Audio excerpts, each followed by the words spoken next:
Olá, é Sérgio na Câmara e no vídeo de hoje nós vamos bater um papo sobre foco. No vídeo passado eu falei sobre metas, algo muito importante para esse período, para começarmos o ano com muita afinidade com esse tema, hein? Então hoje nós vamos bater um papo sobre foco, outro ativo muito escasso nos dias de hoje.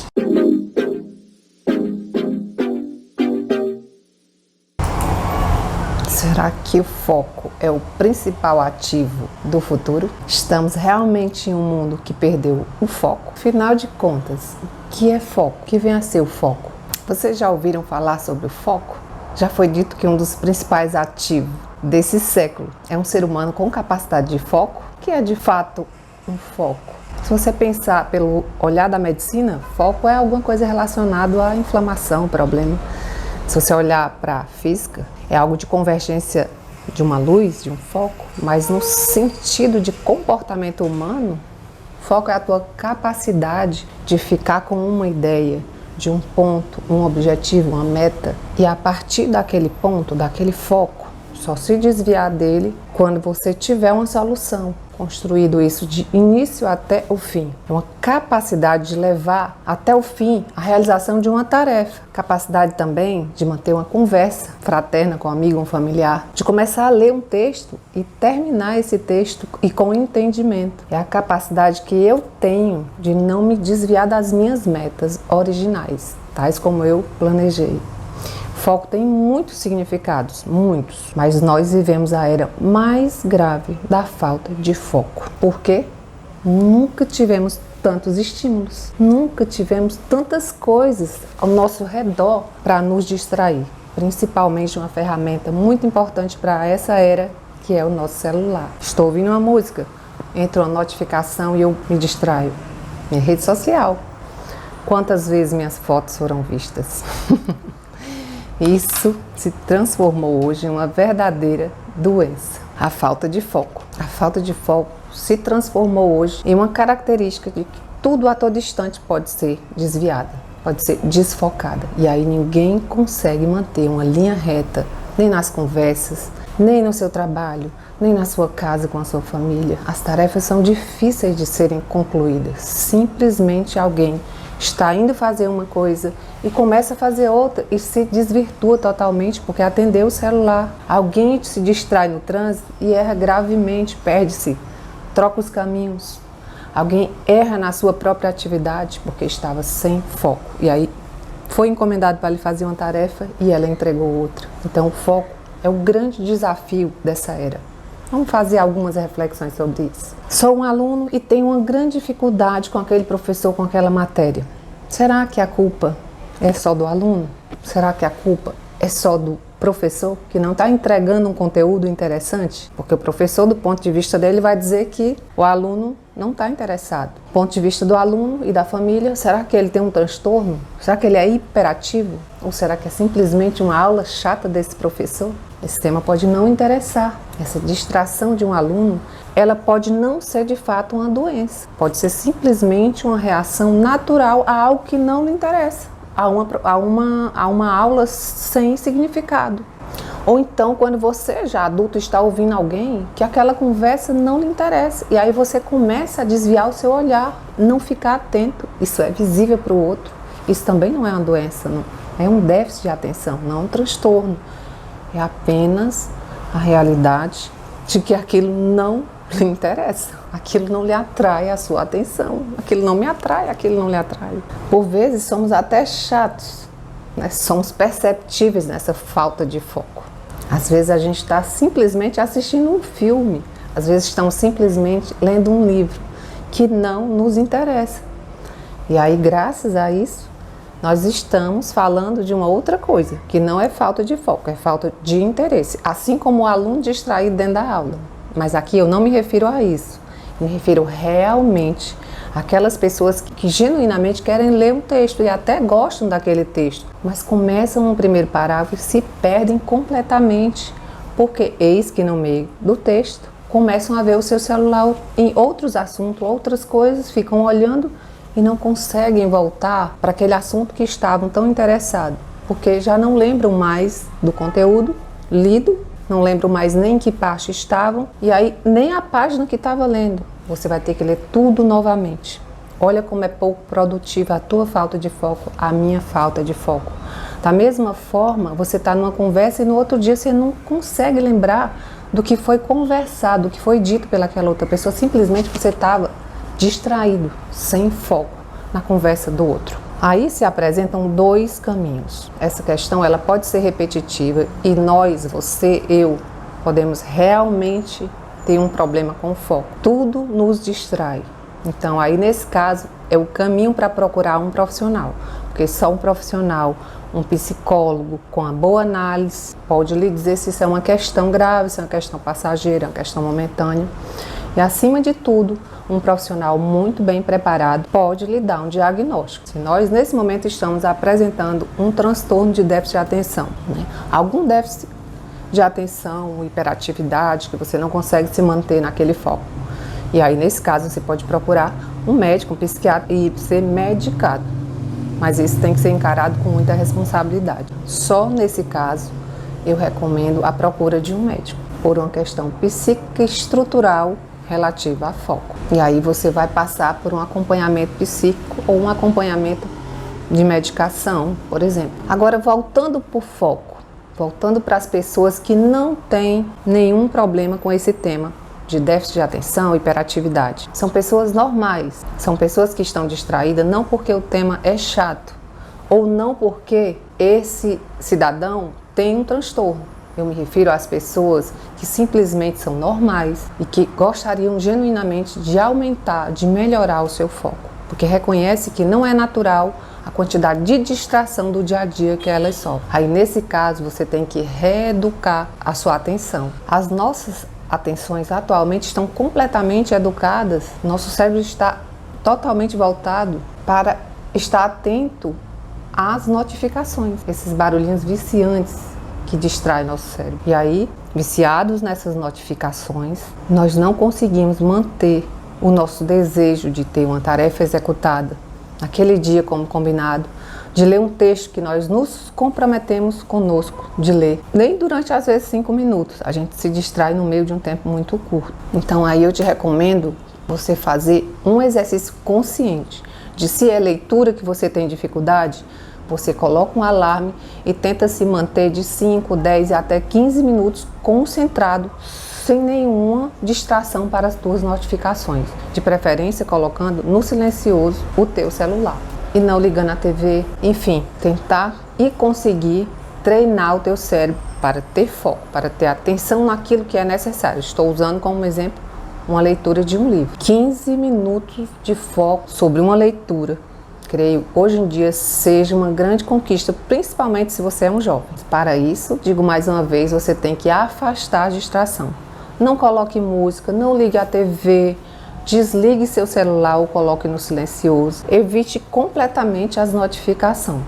Treine o seu foco. Porque se não for doença, se não for falta de interesse, você pode literalmente treinar o seu foco. E o treinamento tem que ser repetido inúmeras vezes, até que você crie um novo hábito, um novo mecanismo de estar focado em algo que você precisa, que você quer conscientemente se manter ali. Imagine se você fosse um monge que fica semanas repetindo uma oração, que a distração ali naquele mundo é zero. E aí você vai partir disso. Claro que você não vai ser um monge, você não vai chegar lá, né? Sequer a gente desenvolve a capacidade de fazer uma meditação, muitas vezes de 2 minutos, 3 minutos. É impossível focar. Mas partindo dessa referência, como uma luz que tem um foco naquela direção, começa a fazer um treinamento consciente, porque é impossível, eu sei, você se concentrar também num ambiente onde todos não contribuem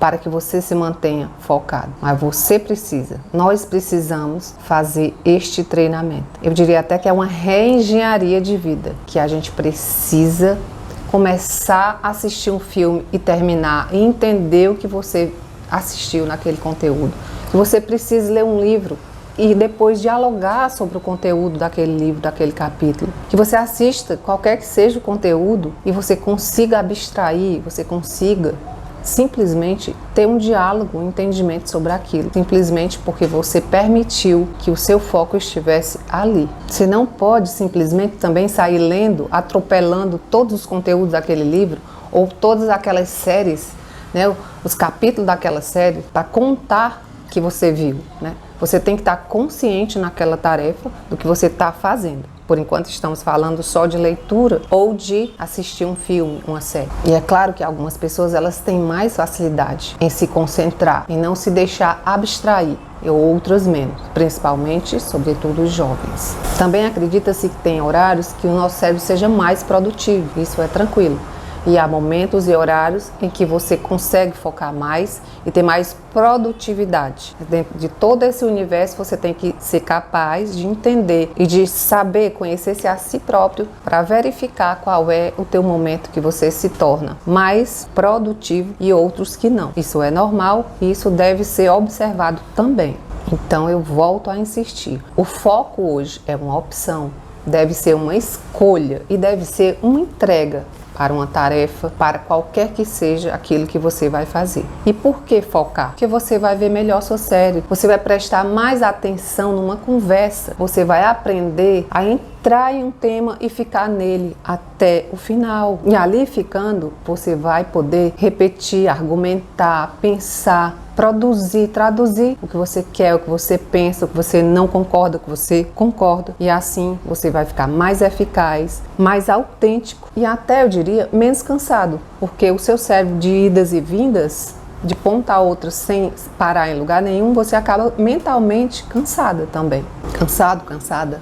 Então comece a avaliar o seu alto desempenho nessas pequenas tarefas. Quanto tempo eu fico concentrado na leitura de um livro? Quanto tempo eu fico concentrado na execução de uma tarefa no meu trabalho? Quanto tempo eu fico prestando atenção numa conversa com um familiar, com um amigo, que às vezes está tão precisado de uma escuta, de uma escutativa, e você não consegue parar ali simplesmente porque você não tem a capacidade de ter foco. Imagine a capacidade de ter foco para um aluno que está ali no final do ano correndo o risco de ser reprovado. A quantidade de autocobrança que essa criança, esse aluno não tem, ele precisa desenvolver foco. Imagina a capacidade de um artista que está ali para desenvolver um concerto de um piano. Imagina a capacidade que essa pessoa precisa para ter aquele foco em desenvolver aquela tarefa com qualidade. Imagina um funcionário que precisa entregar uma planilha, um relatório, e ele está com um tempo assim curtíssimo. Então ele precisa fazer o exercício de foco. Ele precisa se ater naquilo que ele está fazendo, naquilo que ele precisa genuinamente entregar com qualidade. E aí você pode usar a música, a leitura, o filme, a tua tarefa diária no trabalho. Enfim, prestar atenção em todas essas tarefas para você ampliar o seu foco, a sua visão. Eu pensei aqui agora em uma mãe que está na praia com 2 crianças. Você imagina a quantidade de amplitude que ela deu para o foco nessa tarefa que é cuidar e proteger essas crianças. Então a mãe é uma criatura que desenvolve muito o foco pela simples capacidade de cuidar e de proteger os seus filhos. Imagina se ela está num ambiente, né? O zoom que ela dá num ambiente como uma praia. Então o foco é perfeitamente treinado e necessário. Não pode ficar embaçado. Meu foco nesse momento, eu preciso realmente treinar o meu foco. Isso para uma mãe é fundamental. Há 2 anos atrás eu vi um livro do professor Daniel Kahneman, que o nome é simplesmente Foco. É um livro que eu recomendo a todos que querem treinar melhor, aprender mais, saber mais da importância do foco, de como ele se dá a nível de cérebro, né? A nível cognitivo. É muito interessante, porque nós temos áreas mais primitivas, um pouco mais desenvolvidas, que são mais controladas, são mais fora de controle. Então é importante ler o livro. Sabe aquela mente que vai, que vem, que lhe atrapalha muitas vezes no básico do que você está fazendo? Em resumo, não sei se com precisão, mas nós não controlamos nosso cérebro. Em todas as áreas, nossos pensamentos, nós não conseguimos controlar. Então, necessariamente, em algum momento, algo vai me surpreender e me distrair mesmo, por mais que você treine o seu foco.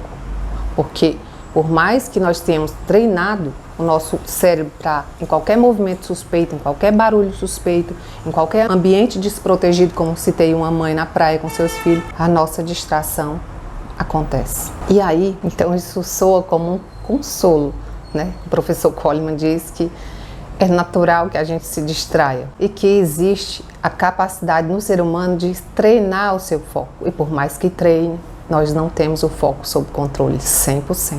Ele pode ser estimulado, conscientemente preparado para manter uma quantidade de tempo maior. E aí ele diz também que nós temos uma capacidade de foco interno, que é você pensar nas suas questões pessoais, existenciais, né? Assim, aquela autoanálise que você faz, né? De todas as coisas que você tem que concluir, de fazer, o seu autoconhecimento, as suas avaliações do que você disse, do que você fez. Esse é o foco interno. Existe um foco no outro, que é a sua capacidade, a minha capacidade de manter uma conversa, de olhar olho no olho, né, de ter uma escuta ativa, de ter uma escuta carinhosa e de não ficar interrompendo e de não ficar virando para o lado sem foco no outro. Finalmente, tem um terceiro foco, segundo o livro, que é o foco geral, de você estar no meio de um ambiente, ver uma paisagem, ali naquele foco você vê a sociedade, o que está acontecendo na política, na economia, situações diversas, né, o que está acontecendo extramuros de mim, da minha casa. É um foco amplo para a sociedade. Então eu tenho que treinar o foco na minha fala interna, nas minhas atitudes, nos meus gestos. Eu tenho que treinar o foco no outro, na conversa, no amparo, na atenção ao outro que o outro me traz. Eu tenho que ter esse foco geral no mundo, na paisagem, na economia, na sociedade. E aí eu me lembrei aqui de uma frase do Steve Jobs, que ele fala o seguinte: foco é simplesmente a capacidade de dizer não. Então será que nós não estamos cansadas de tanto dizer sim para o outro, de todas as ideias que o outro me traz, eu sair correndo atrás de ajudá-lo a realizar os seus projetos? Será que eu não preciso me proteger mais? Ter menos atividade cerebral, cognitiva, não pensando menos, mas dizendo mais nãos, e se concentrar mais naquilo que é importante para você, para a sua empresa, para o seu trabalho, que é mais importante para a sua agenda, para você ser mais produtivo no seu trabalho, por exemplo. Dizer não para o meu celular, que fica o tempo todo me distraindo. Dizer não para aqueles assuntos, aqueles compromissos que não vão me acrescentar nada. Então, o foco é simplesmente dizer não, e às vezes as nossas próprias distrações internas, porque eu estou pensando em uma coisa, vem outra que não me interessa. Então eu percebe que o foco não é só concentrar numa coisa externa, às vezes é desconcentrar tantas coisas que eu preciso desconcentrar para focar em uma só. Então você tem que ter essa sabedoria de dizer não e ter foco, inclusive dizer não para os seus próprios pensamentos que ficam aí cruzando a sua mente e tirando você do foco produtivo. E aí eu parto para o final dizendo: pessoas distraídas, pessoas que não conseguem cumprir uma tarefa, procrastinam, as famosas procrastinadoras, que incessantemente elas repassam para o dia de amanhã o que poderia fazer hoje, são as que mais provável serão substituídas por algoritmos, por robôs e por inteligência artificial. Então o foco é na realidade o grande ativo do presente e do futuro, e que pode ser ensinado, que pode ser praticado por nós mesmos, com essa capacidade de você estar atento ao que você está fazendo, ao que você está entregando, a avaliação que você faz da sua capacidade, da habilidade de entregar aquilo que você prometeu, da capacidade de ler, de estudar mais para entregar aquela matéria no seu colégio, e para você se tornar essa pessoa e esse profissional mais produtivo e mais saudável, inclusive para você mesmo, tendo essa agenda produtiva, essa agenda focada naquilo que realmente é importante para você. O desempenho do foco talvez seja uma das grandes habilidades do futuro, em um mundo que todos estamos distraídos, em completa distração, sem foco, sem capacidade de entregar a si mesmo uma qualidade maior dos seus pensamentos, da sua vida. Porque em um mundo que ninguém presta atenção nas conversas dos outros, uma pessoa que simplesmente tem o hábito de prestar atenção na conversa dos outros já é um diferencial muito grande. Em um mundo que se encontra multitarefas, pessoas multitarefas que nada fazem bem na profundidade, você já se destaca por ser um especialista. Então, foco é dizer não para as várias abstrações que estão ao nosso redor e simplesmente focar numa agenda produtiva, numa agenda mais saudável, de mais qualidade para a sua vida. Eu lhe desejo muito foco para encarar esse século.